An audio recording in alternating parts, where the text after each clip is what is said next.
Red line, ये पाकिस्तान की तारीख देख लें, आपको ये लफ्ज बड़ा नुमाया लिखा हुआ नजर आता है। चीखों पुकार भी होती है कि ये हमारी रेड लाइन चेंज होगी। जी हाँ, भुट्टो एक जमाने में रेड लाइन थे इस मुल्क में, फिर उनकी औलाद बन गई और अब उनकी औलाद रेड लाइन है बहुत मखसूस लोगों के लिए। मियां मोहम्मद नवाज शरीफ साहब रेड लाइन है, शहबाज शरीफ साहब रेड लाइन है, उनकी औलाद रेड लाइन है उन लोगों के लिए जो उनके यानी कि ऐसे कह लें कि जो उनके बगैर गुजारा नहीं होता लोगों का, यह माइंडसेट बन गया। अब इमरान खान का भी यही हाल बन गया लोगों के अंदर ना, वो कहते हैं ये हमारी रेड लाइन है, हमारी जान से ज्यादा अजीज है, ये नहीं तो कुछ नहीं, यानी रेड लाइन वो अजीब सी बात है।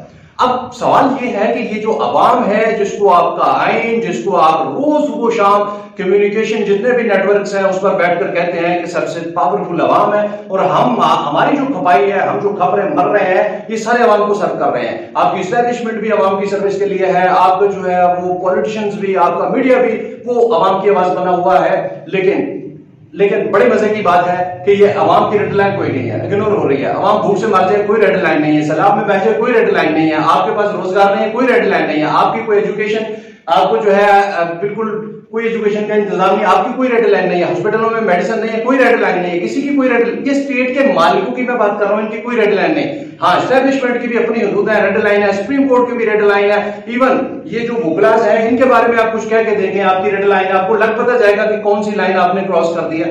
आप इनकी हदूद में दाखिल नहीं हो सकते। इसी तरह से आप एक मामूली इस मुल्क रियासत के मामूली एक नौकर के बारे में बात कर लें, एसएचओ के बारे में बात कर लें, मामूली सा नौकर है इस रियासत का, बड़े बड़े नौकर पड़े हैं, उसकी भी रेड लाइन है। आप कोई बात करके उस हाथे में क्या पाकिस्तान में कहीं भी नहीं रह सकते क्योंकि उसके बेटी भाई हर जगह मौजूद होते हैं। ये है रेड लाइन इस मुल्क में। इंडिविजुअल पावर की रेड लाइन मौजूद है, इंडिविजुअल पावर मौजूद है, लेकिन कलेक्टिव पावर की रेड लाइन नहीं है। जी हाँ, जिसके नाम पर ये रियासत है, जिसके नाम पर ये डेमोक्रेसी है, उसकी कोई रेड लाइन नहीं है। आज भी साइकिलों पर ऐसे खस्ता हाल कपड़े पहने हुए पुराने साइकिलों पर वो बिल लटका के बेचारे फिर रहे हैं कि 11,000 का बिल आ गया, कोई रेड लाइन नहीं है, कोई रेड लाइन नहीं। सलाब में छोटे छोटे मासूम बच्चे ऐसे जमीन के ऊपर चिप्सा हुए पड़े हैं, ऐसे जमीन के ऊपर चिप्सा हुए पड़े हैं जैसे किसी ने आके उसको पूरी तरह डिजाइन करके बनाया हुआ हो। ये जिंदा बच्चे थे जो लाशों में बदल गए हैं, लेकिन किसी की कोई रेड लाइन नहीं है, किसी को कोई तकलीफ नहीं है। उन लोगों को तकलीफ नहीं है जिनकी औलादें बह रही हैं, जिनकी जायदादें बह रही हैं, जिनके घर बह रहे हैं, उनको भी तकलीफ नहीं है। वो भी जब भी नारा लगाते हैं रेड लाइन का, तो वो भी कहते हैं हमारा फलाना लीडर हमारी रेड लाइन बना हुआ है। तारीख पूरी पढ़ लें, आप बार बार पढ़ लें, तालिब इल्म है तो पढ़ लें, नहीं है तो भी पढ़ लें। मैंने पढ़ कर देखा है, कभी भी किसी भी इशू पर अगर पाकिस्तान में सियासी जमातों की लड़ाई हुई, अदलिया की लड़ाई हुई, एस्टेब्लिशमेंट की लड़ाई हुई, किसी की इन तीनों की आपस में हुई या आपस में गुतम गुत्ता हो गए ये लोग, कहीं भी कभी भी आपको पब्लिक इशू नहीं मिलेगा। कभी आपको ये नहीं लड़ाई मिलेगी कि ये आटे के रेट बढ़ गए, उस पर किसी लीडर ने जाकर सड़क पर खुद लेट गया। हाँ, उस लीडर के लिए पब्लिक लेट जाएगी, ये 70 साल की तारीख यही है।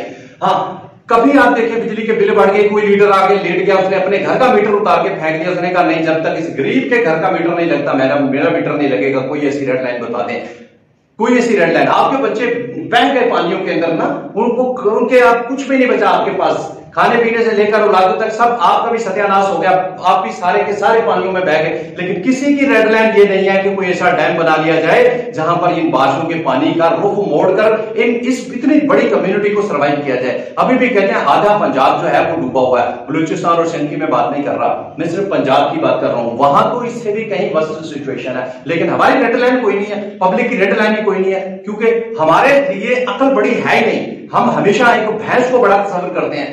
अकल हो हमें तो हम इस रियासत के मालिक हैं, हमारे नाम पर इस रियासत का कारोबार चलता है, लेकिन किसी को होश ही नहीं है। ये मेरे अल्फाज में चुप रहे हैं, आपको कानों में चुप रहे हैं और तकलीफ हो रही है कि ये हमारे लीडर के बारे में बात कर रहे हैं। भाई हम किसी के बारे में बात नहीं कर रहे, ना मेरी आदत है, ना मैं इनको जाके छेड़ता हूं। मैं जब भी जाता हूं सवाल यही करता हूं कि ये पहले तो आप आइन का मुताला नहीं करते, ये लीडर कहां से बन जाते हैं? आइन में लीडर की गुंजाइश पाकिस्तान में है ही नहीं। पाकिस्तान में पब्लिक रिप्रेजेंटेटिव की आइन इजाजत देता है और जो स्ट्रेंथ या जिसको वो पावर मानता है वो पब्लिक है।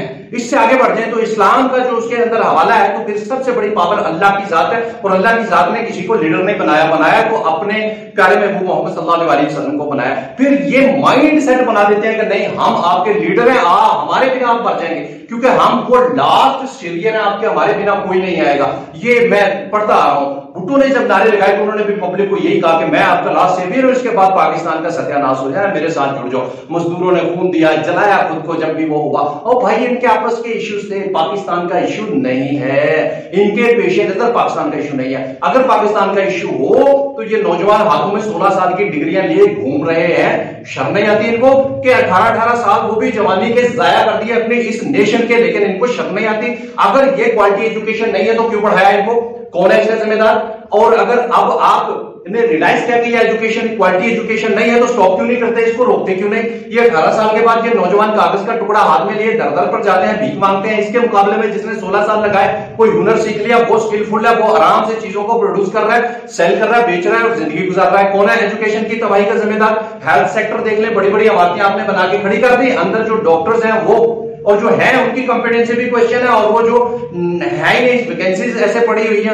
वह कौन पूछेगा? कोई रेड लाइन नहीं है। लेकिन आपके इदारों की रेड लाइन है, कोई सुप्रीम कोर्ट से मुतालिक उस मुल्क में बात नहीं कर सकता क्योंकि रेड लाइन है, वो फांसी पे चढ़ा दिया जाएगा। यानी वेल अवेयर्ड लोगों को जीने के लिए ये मुल्क नहीं है। ये कहते हैं जी हम बस हमारे पीछे खड़े हो जाए, हम कहें धूप है कहो धूप है, हम कहें छाया, वो कहे हाँ जी छाया हो गया, हम कहें बारिश आ रही है, वो कहें बारिश आ रही है। भले आ रही है या नहीं आ रही इससे मैटर नहीं है। जो भी बंदा सियानी और समझदारी की बात करता है, अपने हक की बात करता है, वो इस मुल्क के लिए थ्रेट बन जाता है, उसे गद्दार करार देकर उसका जो ना गला ही काट दिया जाता है, यहां से हटा दिया जाता है। कितने ही गुमनाम लोग ऐसे जिनको ये तड़प थी, तफ्शीश थी।